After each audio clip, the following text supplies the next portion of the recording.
Salutare, guys! Astăzi, pe Roblox, o să ne jucăm Brookhaven. După ce o să ne jucăm Brookhaven, o să ne jucăm alt joc.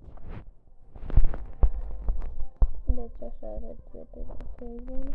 Stați să se încarce. Am dat cu încarcă.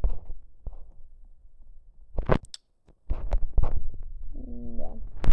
Până se încarcă, vreau să vă spun să vă abonați. Să facem măcar 200 de abonați. Da, deci așa arăt. Nu pot să vă zic de unde am luat astea, doar cei care s-au abonat îmi vor să pot.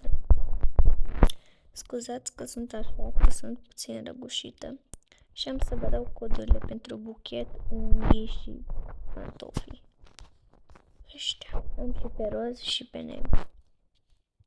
Am și pe aurii și pe roșu. Mi-am notat codurile și le știu. Buchetele se pot pune în roz, roșu, mai multe feluri. Bine, haideți să jucăm. Prima dată o să ne luăm, după o să vă arăt niște secrete. O să vă arăt astăzi secrete. Deci, stați să mă gândesc. Da, mergem la bibliotecă. Nu știu care știu, care nu știu. Care știu acest secret. Dacă știți acest secret, să scrieți în comentarii. L-am luat de pe YouTube și vreau să-l încerc să văd dacă e real. Săriți aici și what? Chiar este o carte aici. Bine. Este o carte. Mergem la muzeu. Așa. Puneți cartea aici.